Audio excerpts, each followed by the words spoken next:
Arizona Territory, 1875.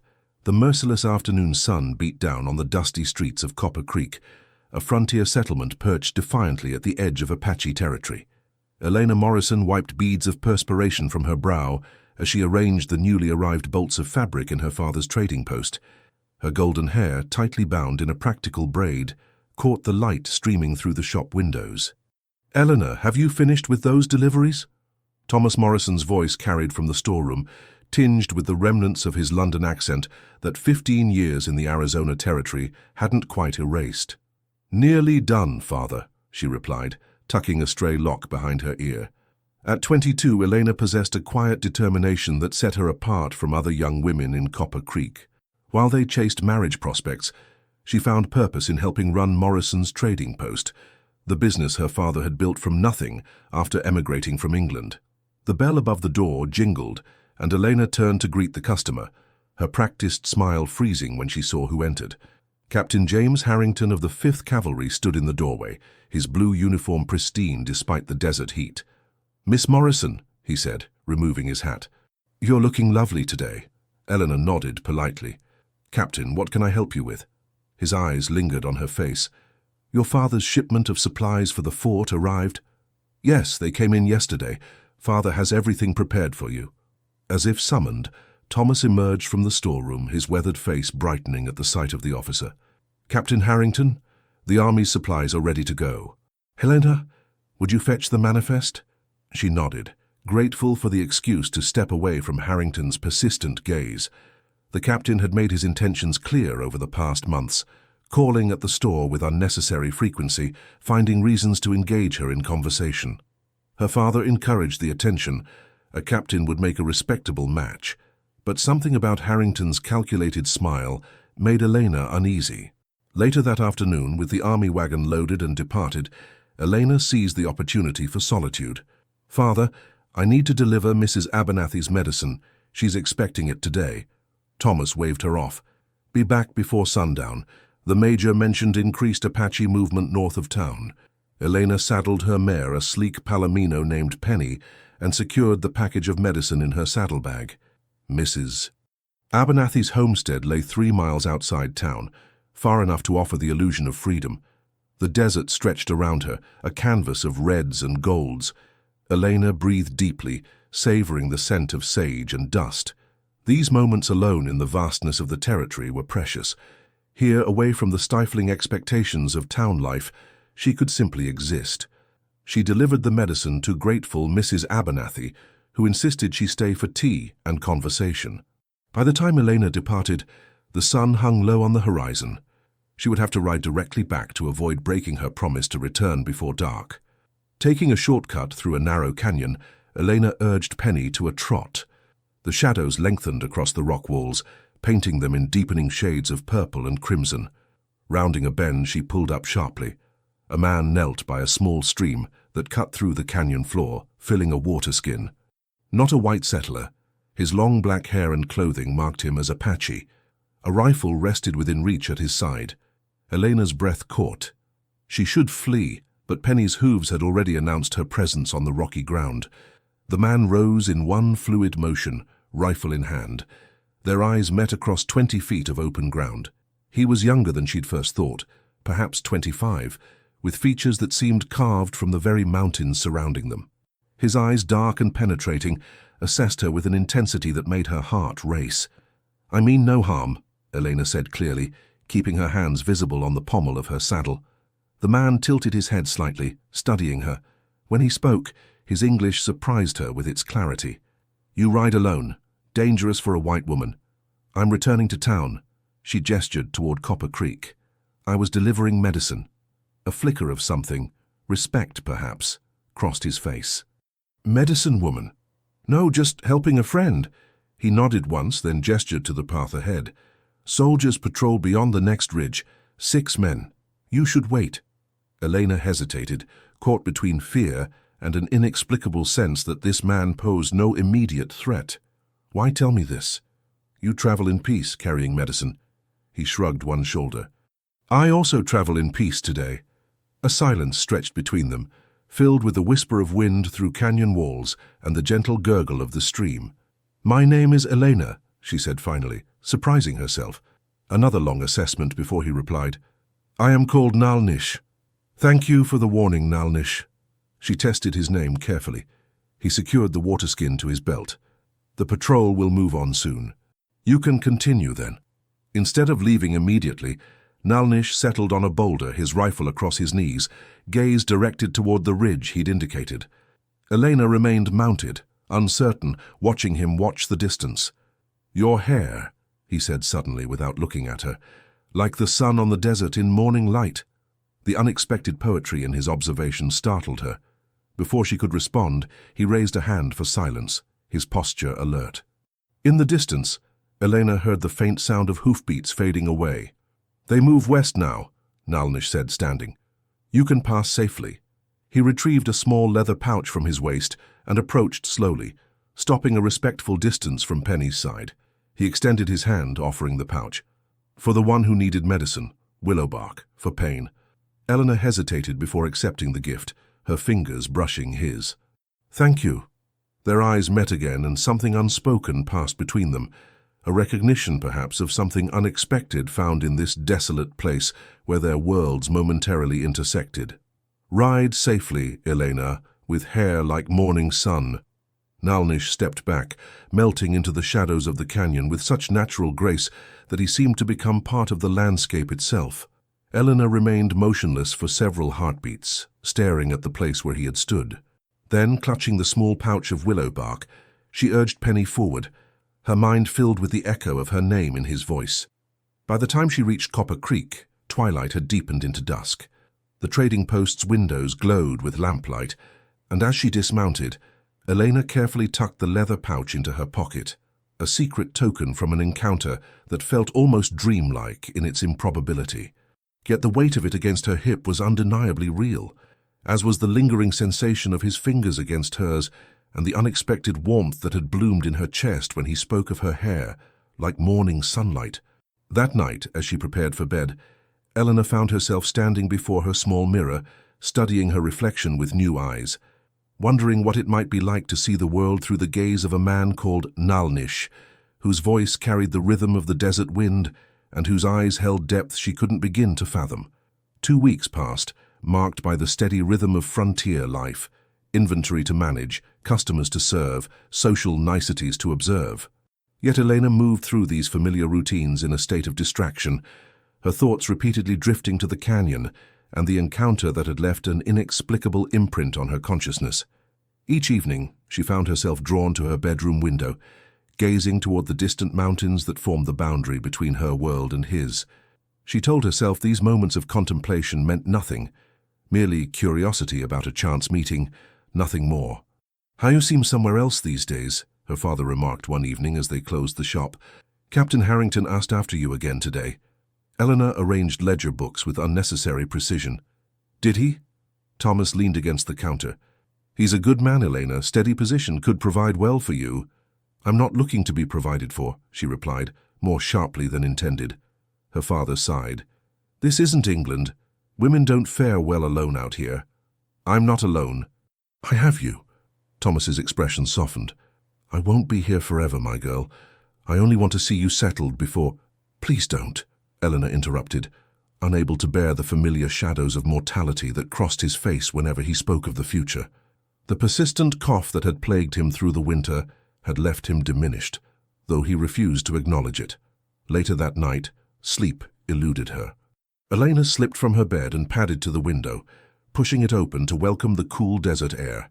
The moon hung full and luminous over Copper Creek, bathing the landscape in silver light. A movement in the shadows near the cottonwood tree behind their store caught her attention. She narrowed her eyes, heart accelerating when a figure emerged into the moonlight. Tall, unmistakable. Nalnish. He stood motionless, looking directly at her window. When their eyes met across the distance, he raised one hand in greeting, then gestured toward the creek that gave the town its name. Elena hesitated only briefly before grabbing her shawl. She slipped downstairs with practiced quiet, avoiding the third step that always creaked, and eased through the back door of the trading post. The night enveloped her as she moved toward the creek, guided by moonlight and the silhouette of the man waiting beside the water. Wisdom urged caution, yet something stronger pulled her forward. "You shouldn't be here," she whispered when she reached him. "It's dangerous for you." "Yes." Nalnish's expression remained unreadable in the moonlight. "But I had to come." "Why?" He looked skyward before answering. "I have been sent to watch the soldiers. They plan something against my people, but each night my thoughts return to this place." His eyes found hers. "To you." The confession hung between them, honest and unadorned. "I've thought of you too," Elena admitted, the truth easier to speak in darkness. Nalnish moved closer, his steps deliberate. "Our peoples fight, have fought for generations. This is folly." "Then why are you here?" "Some paths choose us," he said simply, "even when we know they lead to difficult places." He gestured to a fallen log beside the creek, and they sat together, close but not touching, listening to the gentle murmur of water over stones. "Tell me about your people," Elena said. And so he did.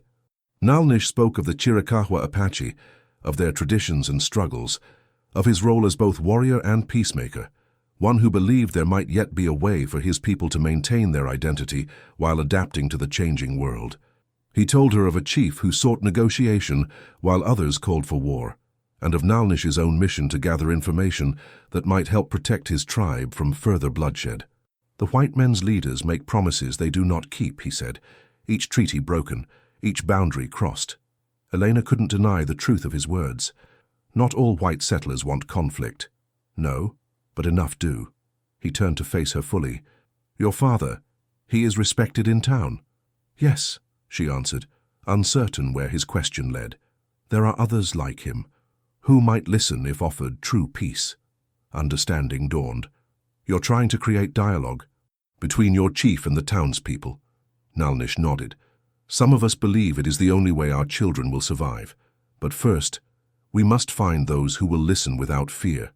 That's why you risked coming here tonight, to ask for my help." "At first," he acknowledged. "But now," his hand moved slowly, giving her time to withdraw, until his fingers brushed against hers.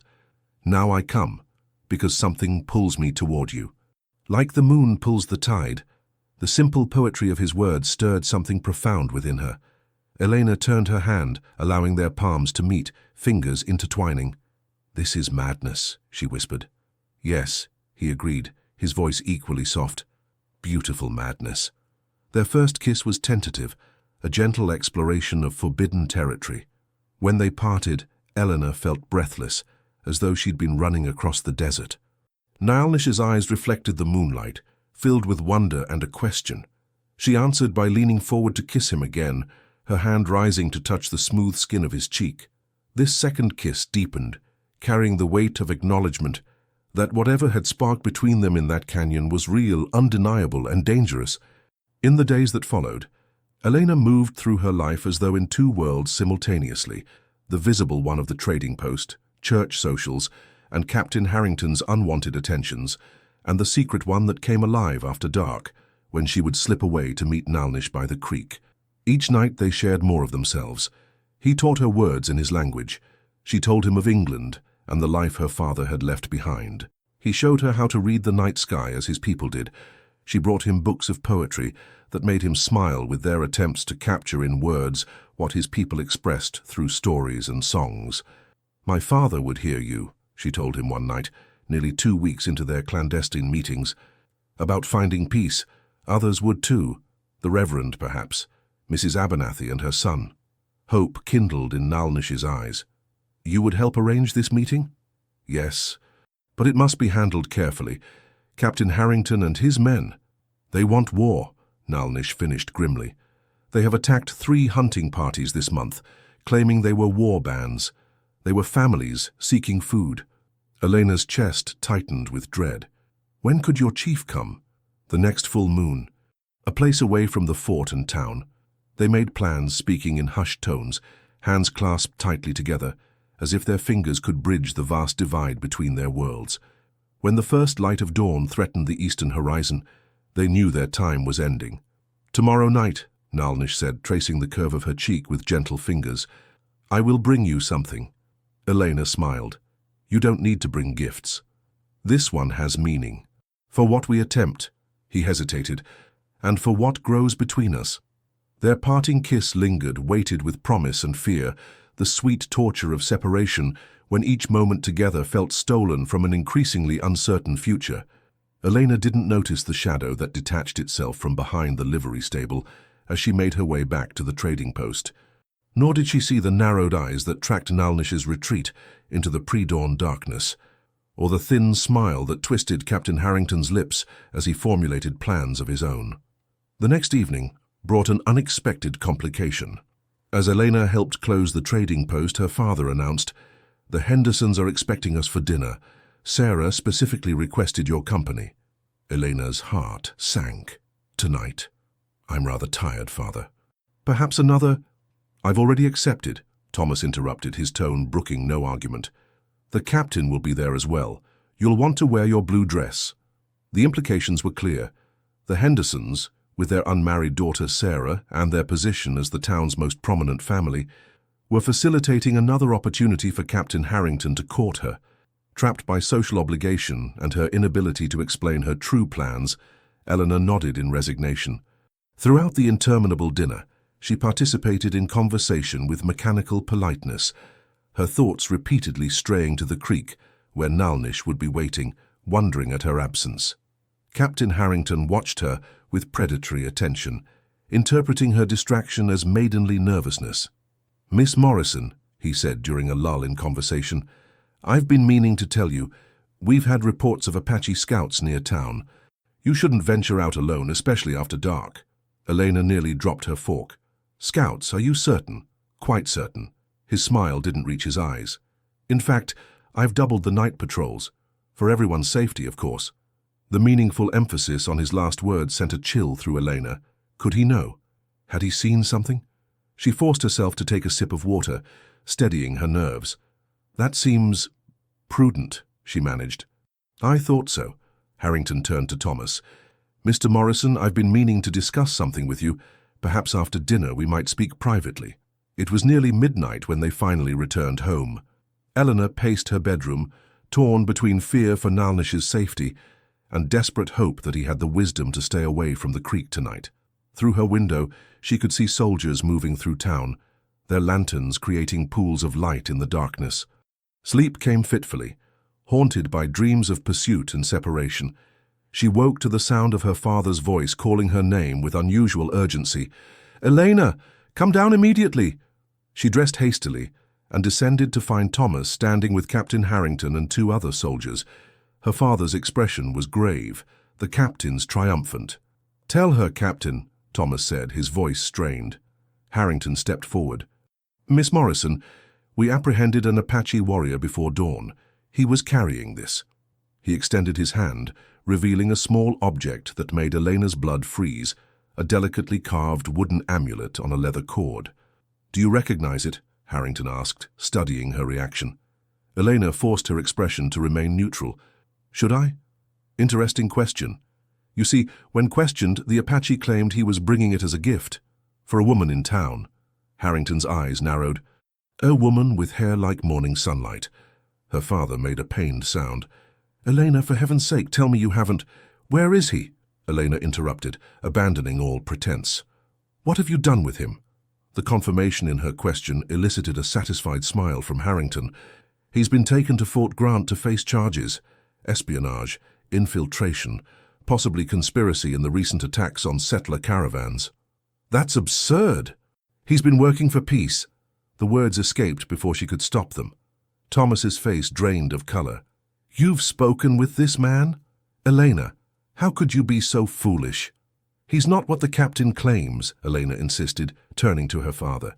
"His name is Nalnish. He represents a faction of Chiricahua who want negotiation, not war. He came seeking allies among the settlers." "A convenient story," Harrington interjected. "One that a naive young woman might easily believe." Eleanor faced him directly. "I want to see him." "Impossible. He's being transferred to Fort Bowie for military trial." "On what evidence?" Harrington's expression hardened. "His presence near town is evidence enough, and now we have confirmation he was attempting to influence a citizen, possibly to gather intelligence." He turned to Thomas. "Sir, I recommend keeping a close eye on your daughter. For her own protection, of course. After the soldiers departed, Thomas collapsed into a chair, looking suddenly older than his 53 years. "How long?" he asked quietly. "How long have you been meeting this man?" Elena knelt beside him. 3 weeks. Father, please believe me. Nalnish is different. He wants to prevent more bloodshed, not cause it." Thomas rubbed his temples. "Do you have any idea what you've done? The position you've put yourself in? If the town learns of this—" "I don't care what the town thinks." "Well, you should." Thomas slammed his hand on the armrest. "This isn't just about reputation, Elena. It's about survival. Harrington could easily accuse you of collaborating with the enemy." The gravity of her situation descended fully upon Elena. Harrington had Nalnish, and now held power over her as well. Her fear for herself, however, paled in comparison to her terror for Nalnish. Military trials for Apache were notoriously brief, and almost invariably ended in execution or imprisonment. "I have to help him," she whispered. Thomas took her hands. "Listen to me carefully. You will do nothing. Say nothing. For now, we must appear cooperative." His voice softened. "I don't know what happened between you and this Apache, and perhaps I don't want to know. But I know my daughter. If you believe in his innocence, then perhaps there's truth to it." Hope flickered in Elena's chest. "You believe me?" "I believe you believe him," Thomas said carefully. "That's enough for me to want to learn more before condemning a man." He squeezed her hands. "But we must be strategic, not reckless." Over the following days, Elena maintained a facade of subdued cooperation. She served customers, attended church, and even suffered through a chaperoned walk with Captain Harrington, who seemed to relish his newfound power over her. "He asked for you, you know," Harrington mentioned casually as they strolled past the schoolhouse. "Before they took him away, kept saying he had made you a promise." Eleanor's heart twisted. "And what was that promise, Captain?" Harrington's smile was cold. "That he would return for you." Quite romantic in a savage sort of way. He stopped walking, turning to face her. "Of course, that's unlikely to happen now. The military tribunal meets next week." Fighting to maintain her composure, Elena asked, "And if he's found innocent?" "Innocent?" Harrington laughed. "My dear Miss Morrison, Apache are never found innocent." That night, Elena made her decision. After her father retired, complaining of fatigue and his persistent cough, she retrieved the small leather pouch Nalnish had first given her, the willow bark medicine, from its hiding place beneath a floorboard. Inside, she placed a note for her father. "Dearest father, forgive me for what I must do. I cannot stand by while an innocent man faces death for the crime of seeking peace. By the time you read this, I will be on my way to Fort Bowie. Do not fear for me. I have friends who will help. I love you. Please understand that I must follow my conscience, even when the path leads away from safety. Your loving daughter, Eleanor." She dressed in her most practical clothing, riding skirt, sturdy boots, and a dark shawl. Into a small pack went provisions, her mother's locket, and the wooden amulet Harrington had unwittingly returned to her, claiming it would be evidence at the trial. The amulet, Nalnish's intended gift, was beautiful in its simplicity. A wooden disc carved with symbols, a mountain, a river, and 2 figures standing together beneath stars. The promise of 2 worlds meeting in peace.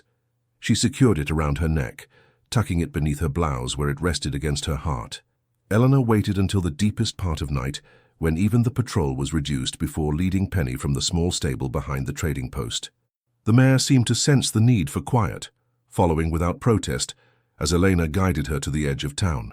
Once clear of buildings, Elena mounted and pointed Penny east, toward the distant fort where Nalnish awaited his fate, and toward the Apache territories where she hoped to find the allies he had spoken of. The journey would be dangerous, the outcome uncertain, but the alternative was unthinkable. As the first light of dawn painted the horizon, Eleanor Morrison left behind the only life she had known, carrying with her a promise she intended to keep, that love, once found, would not be surrendered without a fight. Behind her, Copper Creek slept on, unaware that the merchant's daughter had chosen a path that would forever alter the careful boundaries between worlds in conflict. The journey to Fort Bowie was treacherous. Eleanor avoided main trails, keeping to hidden paths that Nalnish had once described during their moonlit conversations. 3 days of hard riding brought her within sight of the military installation, a formidable structure of wood and stone standing stark against the desert landscape. Approaching directly would be suicide. Instead, Elena made camp in a secluded canyon, considering her limited options. She had no illusions about her ability to break into a military fort alone. What she needed was information and allies. On the fourth morning, fortune smiled upon her. While gathering water from a small spring, Elena encountered an elderly Mexican woman collecting herbs. "Buenos dias," Elena offered tentatively. The woman studied her with shrewd eyes. "You are far from town, señorita. Dangerous lands for a woman alone." "I'm looking for someone, a prisoner at the fort." The woman's expression remained impassive, but something flickered in her eyes. Many prisoners pass through Fort Bowie. Few leave. Elena touched the amulet beneath her blouse. "This one is Apache, Chiricahua. His name is Nal Nish." A long silence followed as the woman continued gathering herbs, seemingly ignoring Elena's words. Finally, she straightened. "My son delivers laundry to the fort. Come, eat with us, then we will see." The woman, Doña Luz, led Elena to a small adobe house tucked against the canyon wall. There, over a simple meal of beans and tortillas, Elena shared her story with Luz and her son, Miguel. "The Apache you seek," Miguel said when she finished. "He arrived 3 days ago. They keep him in the southern stockade." Hope surged within Elena. How is he?" Miguel's expression darkened. "They question him, daily, for information about his people's camps." "Has the tribunal convened yet?" "No. Colonel Williams arrives tomorrow. The trial begins after." Doña Luz, who had been quietly listening, spoke. "The young Apache, he truly seeks peace." "Yes," Elena answered without hesitation. "He represents a chief who believes coexistence is possible." The old woman nodded slowly. "My people have lived in these lands for generations, before the Americans, before many Apache. We have seen much bloodshed. Spanish, Mexican, American, Apache, all claiming the same earth." She fixed Elena with a penetrating gaze. "Those who seek peace must be protected." By nightfall, a plan had formed. Miguel, who had access to the fort as a civilian worker, would deliver a message to Nalnish. Meanwhile, Doña Luz sent word through secret channels to the Apache camps in the mountains. If Nalnish truly represented a peace-seeking faction, his people would want to know of his capture, and might be willing to help. 2 tense days passed.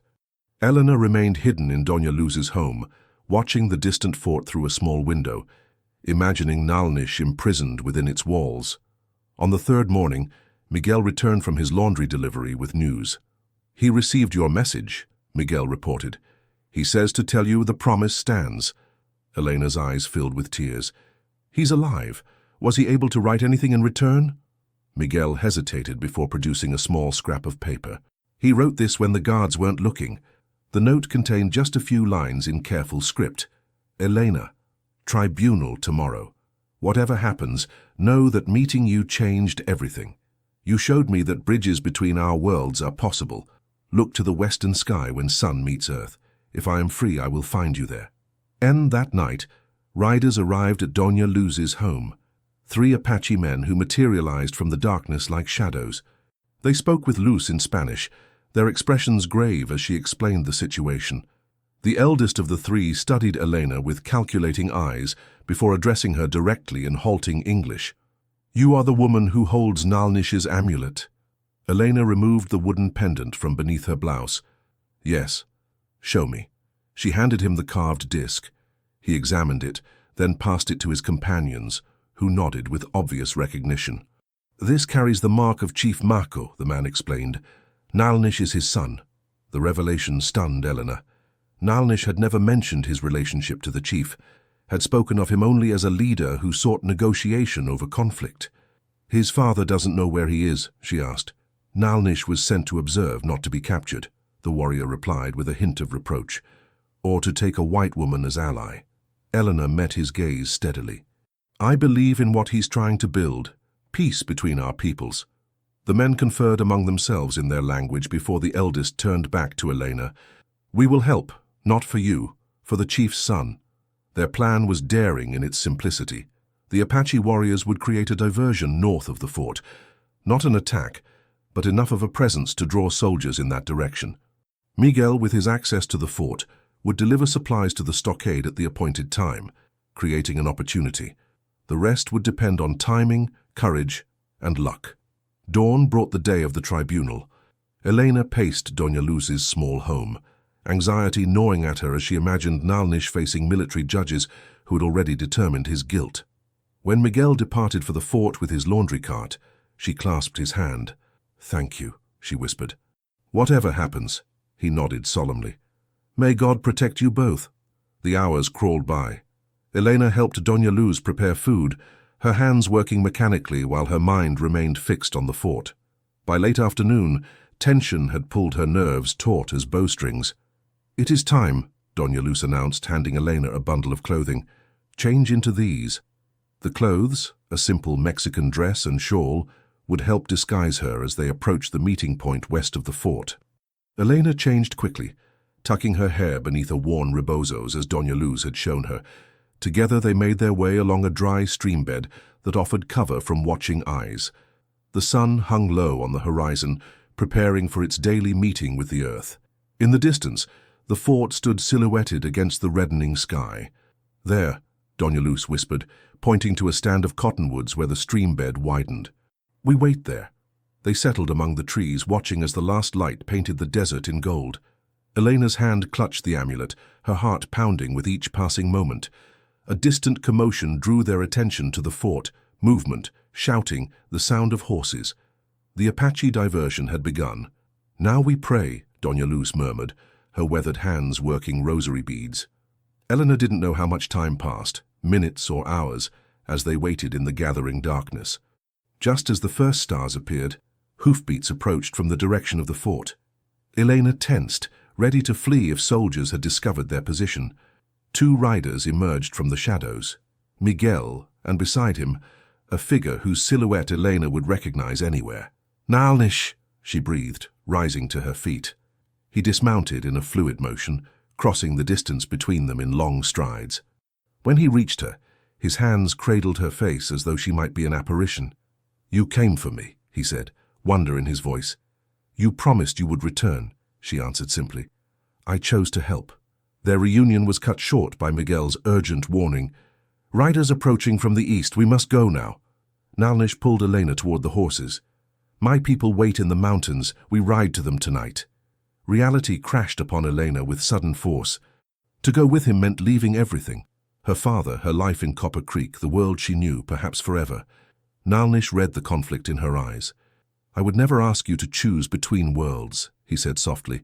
"If you wish to return to your father—" "No," Elena interrupted, her decision crystallizing with unexpected clarity. "My path is with you now. But my father, he needs to know I'm safe." Miguel stepped forward. "I will get word to him. Tell him his daughter follows her heart."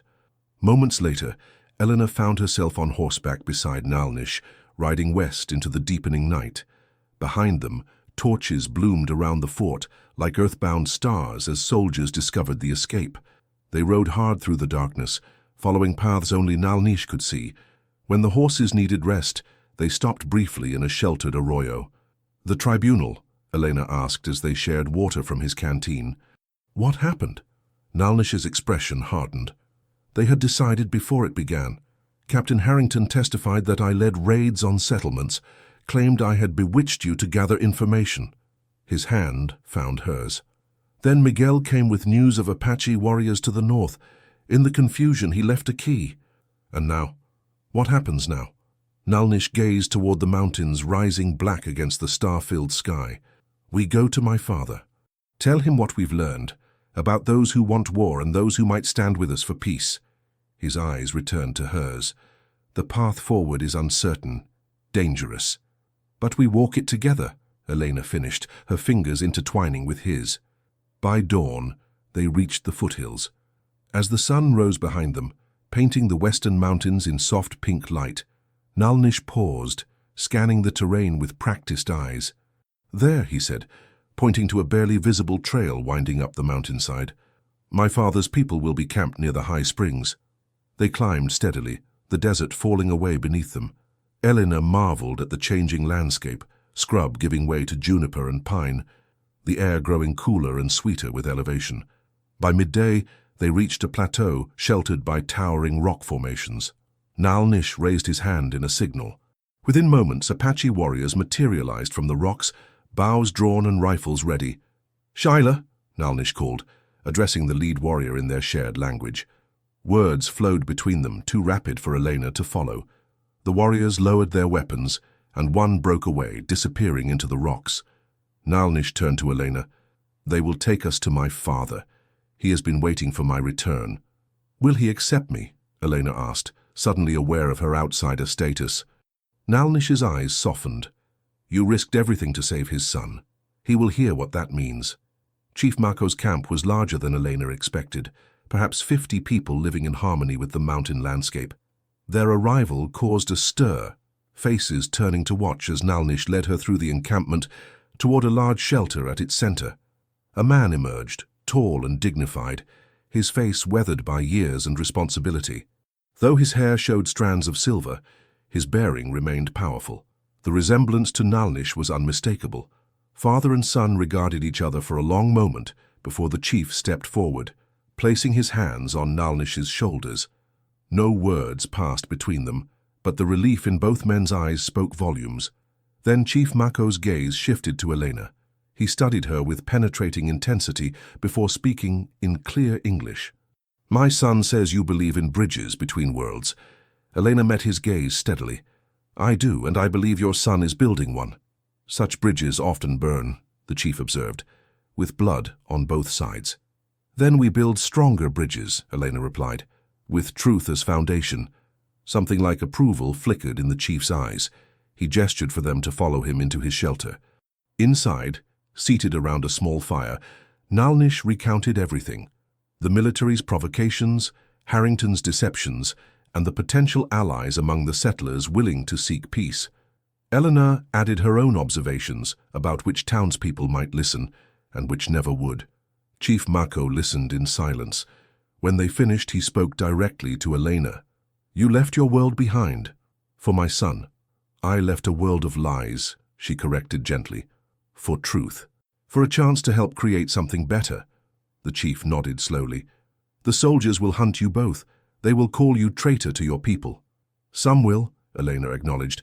"Others may see differently, in time." As the sun set, a council fire was lit. Chief Mako summoned his advisors, and Elena witnessed the complex dynamics within the tribe, those who favored Mako's path of negotiation, and those who believed only resistance would preserve their way of life. Nalnish spoke passionately about creating a future where both peoples could exist without bloodshed. When voices of doubt rose, he gestured to Elena. "She came to us not through capture or coercion, but through choice. There are others like her, settlers who want peace, not conquest. We must find them, speak with them."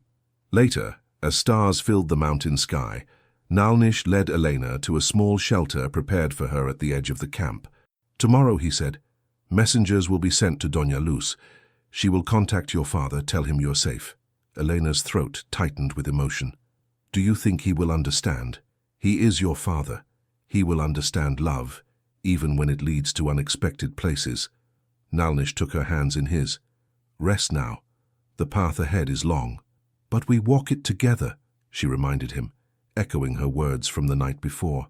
His smile held both tenderness and determination. "Together," he agreed, sealing the promise with a kiss that spoke of futures yet to be written. 3 months later, Eleanor stood at the edge of the canyon, watching the desert sunrise paint the landscape in hues of amber and gold.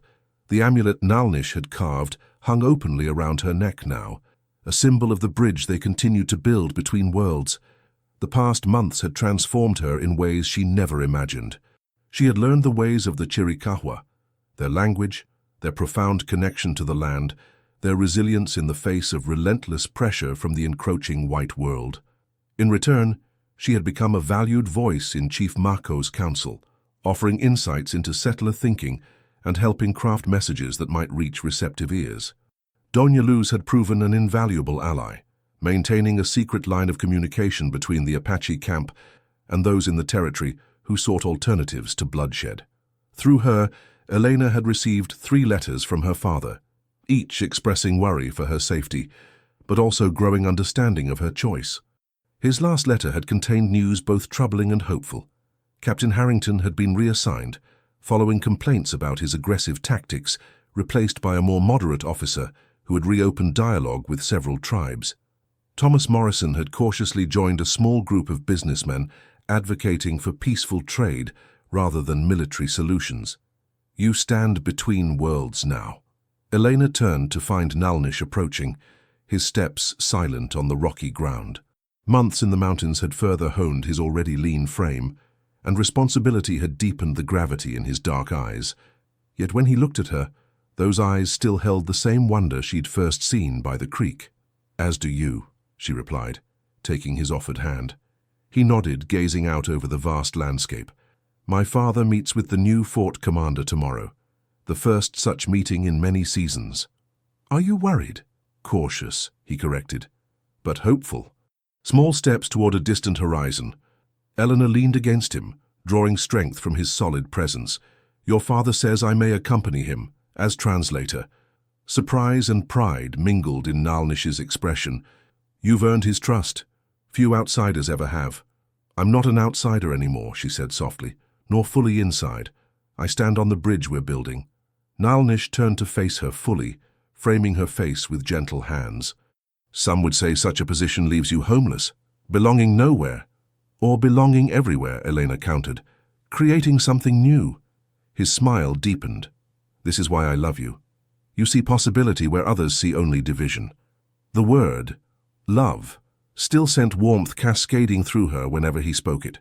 Their bond had deepened through shared danger and purpose, becoming something neither could have imagined during those first moonlit meetings in Copper Creek. "Do you regret it?" he asked, a rare vulnerability in his voice. "Leaving your world?" Elena thought of her father's trading post, the predictable patterns of town life, the future that had been laid out for her, marriage to someone like Captain Harrington, children raised in the confines of settler society, a life bounded by other people's expectations. "I didn't leave my world," she said, meeting his gaze with certainty. "I helped create a better one. Here with you." Nalnish gathered her into his arms, his embrace conveying what words could not: gratitude, love, and the shared commitment to a vision larger than themselves. As they stood together, silhouetted against the rising sun, Elena thought of the promise that had guided her through darkness and danger. "I will return for you." He had kept that promise. And together they were forging new promises, to each other, to their peoples, and to a future where bridges replaced boundaries, and love transcended the artificial divisions of a contested land. In the distance, dust rose from approaching riders, the messengers returning with confirmation of tomorrow's historic meeting. Another step on their journey, another chance to strengthen the bridge between worlds. Elena took Nalnish's hand, ready to walk forward into whatever awaited them, together. In the vast tapestry of human history, it is often at the boundaries, those delicate, contested spaces where different worlds meet, that we find our most profound stories of courage and transformation. Eleanor and Nalnish's journey speaks to something timeless that resonates across centuries: the courage to see beyond the artificial divisions we create between us and them. Their love story unfolds against the harsh backdrop of the American frontier, where bloodshed and mistrust had drawn seemingly impenetrable lines between peoples. Yet in that unforgiving landscape, they discovered what many of us seek in our own lives: the recognition of shared humanity in someone we've been taught to fear or misunderstand. What moves me most about their story is not merely the romance, but the quiet revolution it represents. When Elena chooses to help Nalnish escape, when she follows him into an uncertain future, she isn't just following her heart. She's rejecting the comfortable falsehoods that would have guided her toward a safer but less authentic life. And when Nalnish opens himself to trust Elena, he demonstrates that even in times of profound conflict, individual connections can transcend collective hostilities. Perhaps this is why stories of love across boundaries continue to captivate us. They remind us that the most courageous act is often not fighting against others, but fighting for connection despite the forces that would keep us apart. Elena and Nalnish stand on their bridge between worlds, not as people without a home, but as pioneers of a new way of seeing, one where belonging isn't defined by birth or circumstance, but by the commitments we make to each other and to truth. In our own divided times, their story offers a gentle but powerful reminder that the borders we defend so fiercely, whether between nations, cultures, or hearts, are ultimately human creations. And what humans create, humans can reimagine. The path may be dangerous and uncertain, as it was for our lovers in the Arizona territory, but those who dare to walk it might just find themselves building something beautiful and necessary, a bridge to a more compassionate future. For love, at its truest, has never respected the boundaries we try to impose upon it. Like water, it finds its way through the smallest openings in our carefully constructed walls. And in doing so, it reveals not our weakness, but our greatest strength, our capacity to recognize ourselves in the eyes of another, even when everything around us insists they are strangers. This is the promise Elena and Nalnish offer us, that even in the harshest landscapes of human conflict, seeds of understanding can take root and flourish. And from these tender beginnings, new worlds might grow, not through conquest or surrender, but through the quiet revolution of hearts brave enough to see beyond the divisions of their time. May we all find the courage to build such bridges in our own lives. And may we remember that sometimes the most meaningful journeys begin with a simple promise kept against all odds. With love and hope for the bridges yet to be built, Wild West whispers, "Thank you for staying with us until the very end.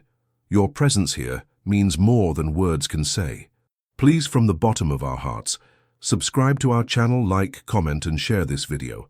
Your support keeps us motivated to tell more stories filled with love, redemption, and unexpected turns that touch the soul.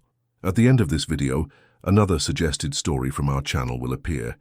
Click and be surprised by more emotional tales just like this one.